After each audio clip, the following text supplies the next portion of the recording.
I'm Charlotte McLeod with the Investing News Network, and here today with me at VRIC is Mercenary Geologist Mickey Fulp. Thank you for joining me today. Thanks, Charlotte. Always my pleasure. Okay, so recently in your work, you've been focusing on the seasonality of the gold price. Yes. Can you briefly explain that concept for me? Well, we've produced over the course of 2 or 3 months 4 treatises on how gold moves in the seasons, and we really focused initially on shorter term phenomena and then expanded that to a 20-year record for gold.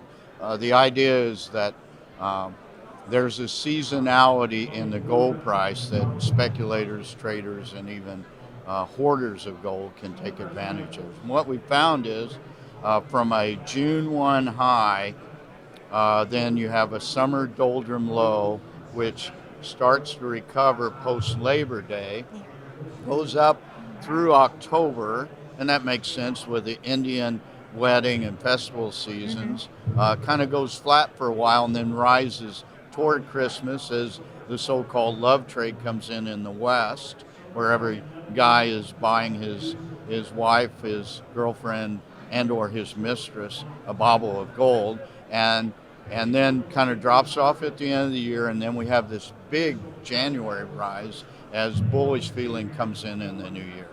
Okay, and this is all happening no matter if it's a bull market or a bear market. Yeah, so the last one was the 20-year record, and we combined 20 years in segments. So from June 1 through Halloween, from November 1 to January 31, and then we looked at the big picture from June 1 to January 31 in all markets, and then we separated those into bull markets and bear market years, and we see basically the same patterns with some divergence, but the complete pattern holds in bull or bear markets. Okay, so if you're an investor, how can you use this information to your benefit?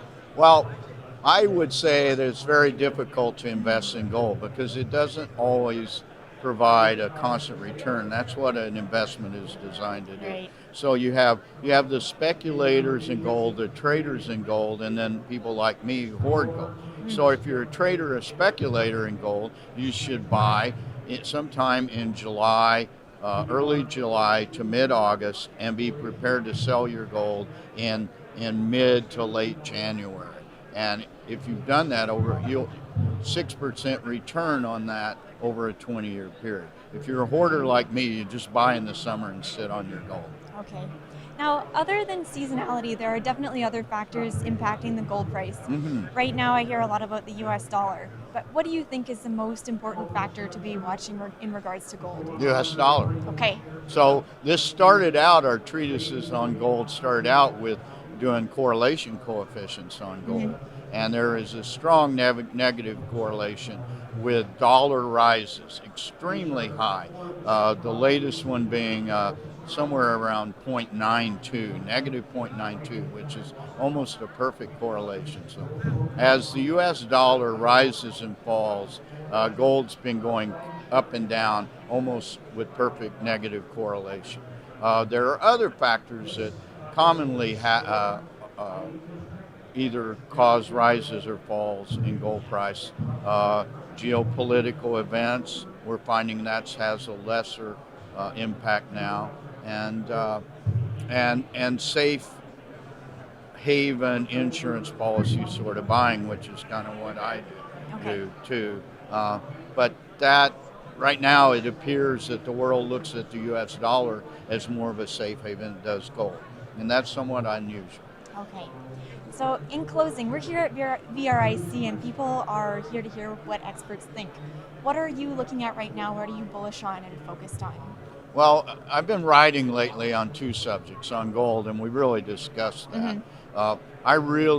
The first one this year or last year was entitled "Why Gold Ain't Going Anywhere Anytime Soon." So I think gold is fairly valued right now.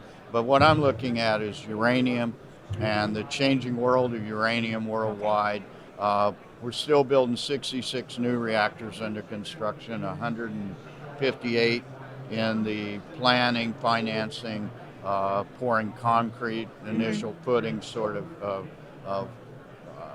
stage. So really looking at uranium kind of to lead us out of this quandary of a very deep bear market for commodities. Okay, so it sounds like lots of new sources of demand coming for uranium. Now, uranium's coming on, you know. When it's going to happen, when we're going to end up with shortages, it's a bit of an equivocal analysis. We see everything from 2017 to 2021 by other analysts, and sometime in the midterm and with a long-term view, uranium's got to increase.